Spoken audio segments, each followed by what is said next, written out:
Welcome to the Breakdown with Ak and Barak. Hell of a night of fights here in Chicago. I was impressed throughout the whole night. Competitive fights.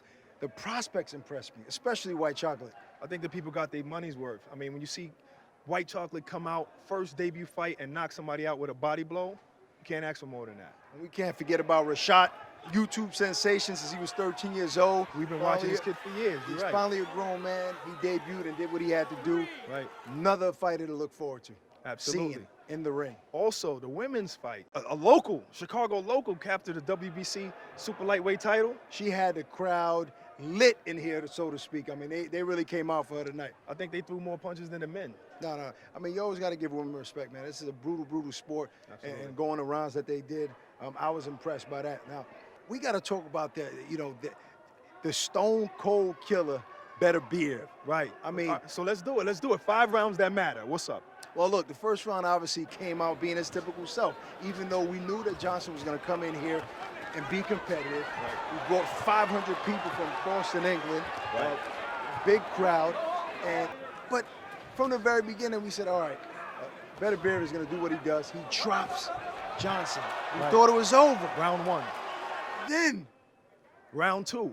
Caleb came back, made his countrymen proud, so he can go home, with his head held high. I mean, he drops Beterbiev. look, we all knew going into this fight it was going to be tough for Johnson to win this fight. Right. But watching that round, that second round, you're right, I agree with you. I felt like he's going to go home proud. His countrymen are going to be proud. He was able to drop this killer. Right. I mean, even though he wasn't badly hurt, but he made it into a fight. And he had even moments after that. Right.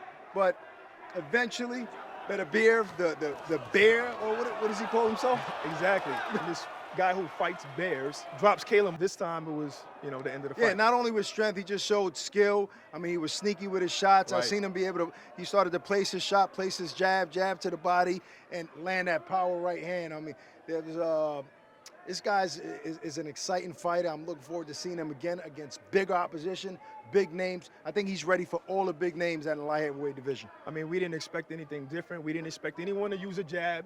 We just expect all power punches, and that's what they gave us. Okay, let us go to the main event now. Thomas Dulorme and Jesse Vargas. How does that play out? Listen, Vargas is never known to be a big puncher, but Dulorme came out here blazing. He surprised everybody, even myself. Yeah. I mean, his jab was super fast, super crisp, to the body, to the head. I think that this matchup was great. I mean, a lot of people thought that Dulorme was going to get washed. He actually was taking it to Vargas, hurt him. Right. First 3-4 rounds, I saw Dulorme really landing hard shots, Right. beating him to the punch, actually moving his head. So when we were looking at each other after the 5th or the 6th round, we was like, wow, Dulorme is beating Vargas. Right. He is winning this actual fight. And then it seemed like he started to simmer down. Yeah, until we got to the 10th round. The Right. 10th round is where Jesse actually turned it around and dropped Dulorme. He walks right into a right hand. So we thought that might have been the beginning of the end. Right. And maybe Vargas edged it out because he started to win those middle rounds. Right. Then we get into the 12th round. Dulorme knocking him down actually saved him. I tell you, Saved him Barak, from the loss. Barak, I'm happy with the draw. I'm not upset. I can't I complain. think the crowd was okay with it. There were fans rooting for Vargas, fans rooting for Dulorme, but everybody seemed like they was okay with the decision. That's always good for boxing, where nobody feels like somebody was robbed. The fans left happy because it was a high-skill, competitive fight all the way through. And overall, I was right. I guaranteed a knockout. We got a few of them tonight, so I don't have to pay anybody's subscription for the first month. What, did you? Oh, you guaranteed one knockout, only one. I guarantee knockouts. There was multiple knockouts. Okay. Well, I'll give you that. It was a good night overall, correct? But we can't forget about the heavyweight. Let's give credit to Baby Miller. I know people are going to say he fought a guy that was 41 years old. Oh, he's past his prime. He's a lot smaller. So the fight was made. The contract was signed. He went in there and took care of business. He did what he had to do. He got him out of there Exactly. in the second round.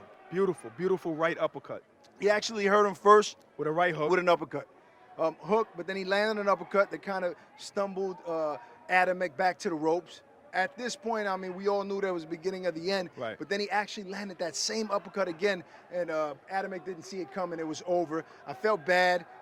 Even the crowd, they wasn't even booing. They weren't booing Big Baby after that win. I kind of felt like the crowd was okay with it. They pretty much knew what was going to happen. I think he's ready for the big fights down the line. Absolutely. I think he proved himself today. I want to see him against whether it's Wilder, Dillian White, Joshua. I think Baby earned that, and Maybe I'm looking even forward Ortiz. to seeing him. He definitely put himself in contention with everybody. Moral story is this, that in Chicago, here in Wintrust Arena, there was great boxing throughout the whole night, competitive fights, and this is what the Zone is going to bring to you every night, night in and night out, and we're just happy to be here. And every time, Barak is going to wrap it up. Break it down. We're going to break it down for you, and that's our breakdown with Barak on the Zone.